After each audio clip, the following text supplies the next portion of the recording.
السلام عليكم. لا تنسوا الإعجاب بالفيديو والاشتراك في القناة تشجيعا لنا لنستمر بنشر المزيد إن شاء الله.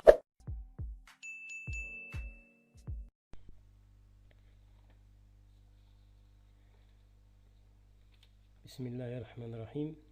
أبناء التلاميذ، بنات التلميذات، السلام عليكم ورحمة الله وبركاته.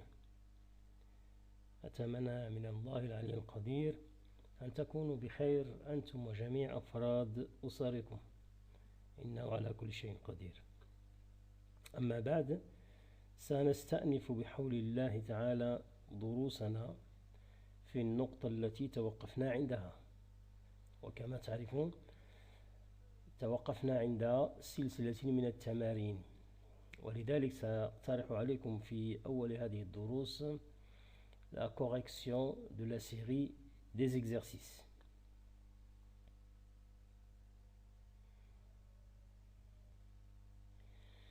On a déjà traité l'exercice numéro 1 de cette série. Il reste à continuer. On commence par l'exercice numéro 2. Bien sûr, vous avez la série d'exercices, donc ce n'est pas la peine de rappeler les énoncés. Pour l'exercice numéro 2, il comporte deux questions. La première, c'est déterminer les coordonnées des points D pour que ABDC soit un parallélogramme. Et la deuxième question, montrer que ABDC est un carré. Cet exercice a été traité par quelques classes, mais avec d'autres classes, on n'a pas encore corrigé. Bon, la première question, déterminant les coordonnées du point D pour que ABDC soit un parallélogramme. ABDC, un parallélogramme, signifie vecteur AB égale vecteur CD. Donc, les vecteurs AB et CD ont les mêmes coordonnées. Donc, xb moins xa égale à xd moins xc, et YB moins YA égale à YD moins YC, comme on a l'habitude de faire. En remplaçant les coordonnées de A, B et C déjà données, on obtient enfin le point D de coordonnées de 5. Pour la deuxième question, pour montrer que ABDC est un carré, j'explique un peu les étapes. On sait bien que lorsqu'on a un parallélogramme, pour qu'il soit un carré, il faut qu'il soit losange et rectangle. Ça veut dire qu'il soit à la fois losange et rectangle. Et pour montrer que ABDC est un carré, donc il suffit de montrer qu'il a deux côtés consécutifs de même longueur.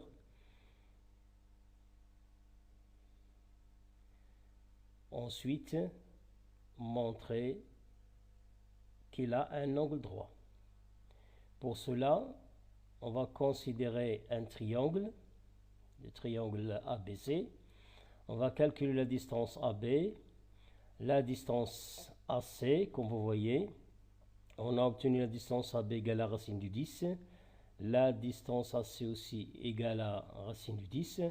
Donc, la distance AB égale à la distance AC. Et puisque ABDC est un parallélogramme, donc ABDC est un losange.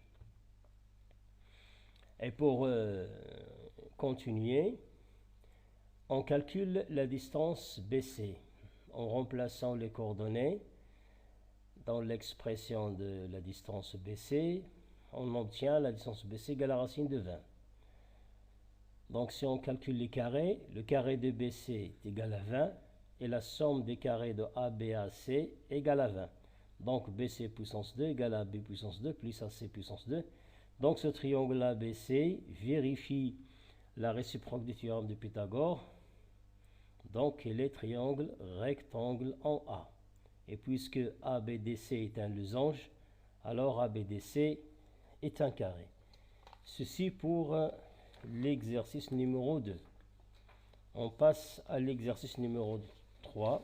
S'il y a des explications, je vais les donner. Sinon, on passe à la question suivante ou bien l'exercice suivant. Pour l'exercice 3, ici, on a deux points M et N dans un repère orthonormé, ou IJ, dont les coordonnées, M a pour coordonnées 1 plus racine de 2 racine de 3, et N a pour coordonnées moins racine de 2, 2 plus racine de 3. La première question, calcule la distance MN. La deuxième question, c'est déterminer les coordonnées de E, le milieu du segment MN. J'ai proposé cet exercice pour donner des points M et N qui ont des coordonnées contenant des racines carrées. Donc, pour calculer la distance MN, on poursuit toujours la même façon. La distance Mn égale à racine carrée de xn moins xm puissance 2 plus yn moins ym puissance 2.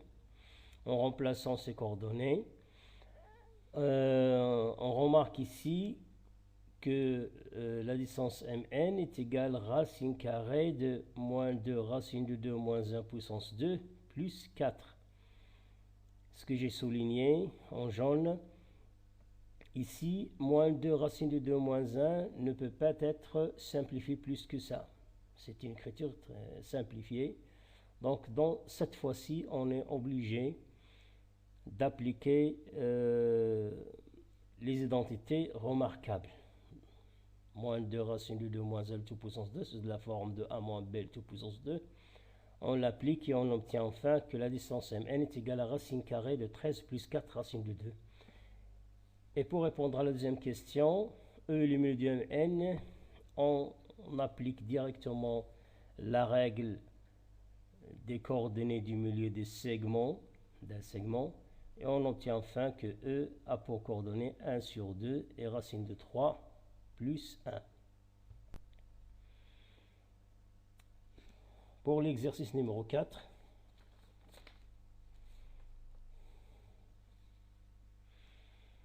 la première question nous demande de déterminer les coordonnées du point G tel que le vecteur GA plus vecteur GB plus vecteur GC est égal au vecteur nul.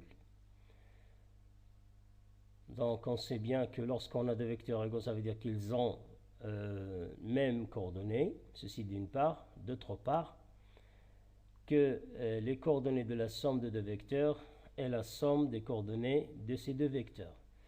Donc, vecteur GA plus GB plus GC égale au vecteur nul signifie que XA moins XG plus XB moins XG plus XC moins XG, qui est la somme des abscisses des vecteurs GA, GB et GC, cette somme est égale à 0 parce que le vecteur nul a pour coordonnées 0, 0. Et de même pour les ordonnées. En remplaçant les abscisses, on obtient enfin le point G de coordonnées moins 5 sur 3, moins 2 sur 3.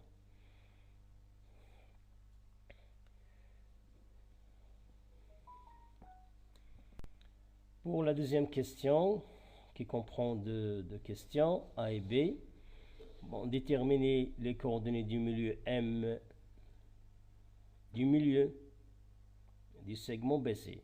Du point M, le milieu du segment BC, il n'y a pas de nouveau, on fait des calculs et on obtient ces coordonnées. La question B montrait que les points A, M et G sont alignés. Là, j'explique un peu. Pour montrer que les points A, M et G sont alignés, on peut utiliser les distances. Comme vous voyez, ici, on a calculé la distance AG, on a calculé la distance GM et enfin la distance AM. Bon, si on arrive à montrer que l'une des trois distances est la somme des deux autres, ça veut dire que les points sont alignés. Ici, on remarque que la distance AM est plus grande que la distance AG et aussi que la distance MG. Donc, si on fait la somme d'AG plus MG, on va réduire au même dénominateur et on obtient que AG plus MG est égal à M. Donc, les points A, M et G sont alignés.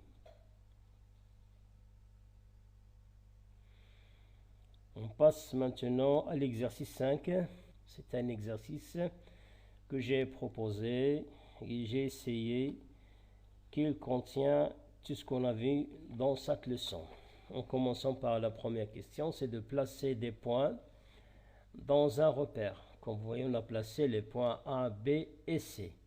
La deuxième question, petit a, on calcule les distances AB, AC et BC.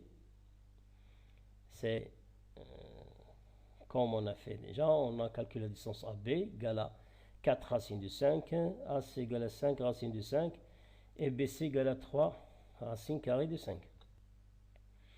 La question B, montrer que ABC est un rectangle, est un triangle rectangle. Montrer que le triangle ABC est un triangle rectangle et préciser l'angle droit.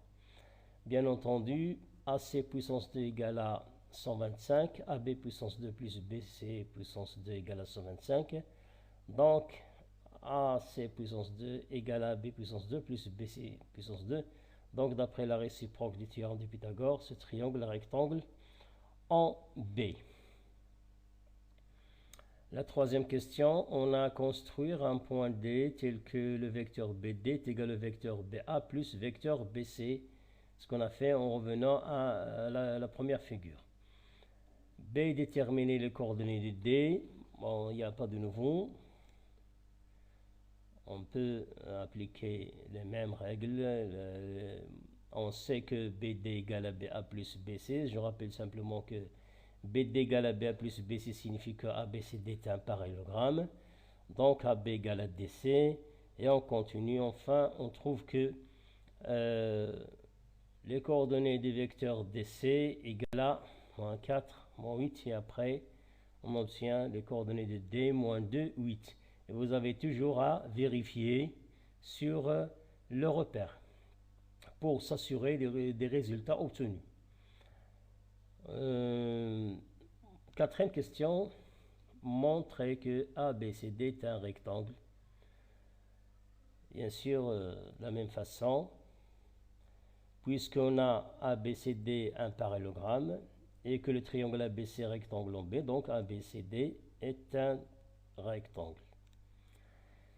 La cinquième question, je pense, oui, la cinquième question, calculons les coordonnées de K milieu de AC. On utilise la même 5 sur 2 et vous avez toujours à vérifier sur le repère.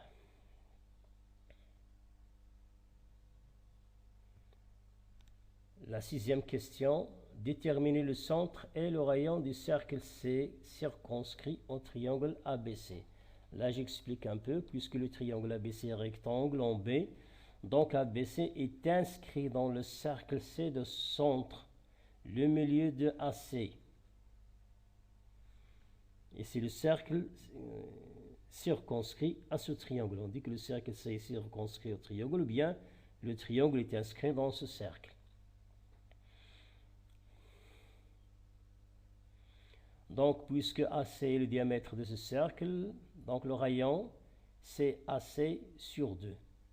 Et K, qui est le milieu de segment C, est le centre de ce cercle. Donc, le cercle C de centre K est de rayon 5 sur 2, racine de 5. La septième question, montrons que D appartient au cercle C. Là, il suffit de calculer la distance dk.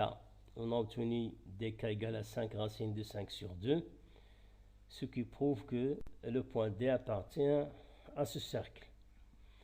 La huitième question, déterminer les coordonnées du point F, le symétrique de D par rapport à A. F est le symétrique de D par rapport à A, donc A est le milieu de FD. Et on utilise la même règle du coordonnée du milieu. On obtient le point F de coordonnées 10, 2. Neuvième question, montrer que F est l'image de A par la translation de vecteur CB. On a A le milieu de DF, d'après ce qui a précédé. Donc, le vecteur DA égale à F. et on a ABCD un parallélogramme, donc le vecteur D égale à CB. On conclut donc que CB égale à F, et donc F, l'image de A par la translation de vecteur CB, ou bien la translation qui transforme C en B. 10e question. Montrer que CF coupe AB en son milieu.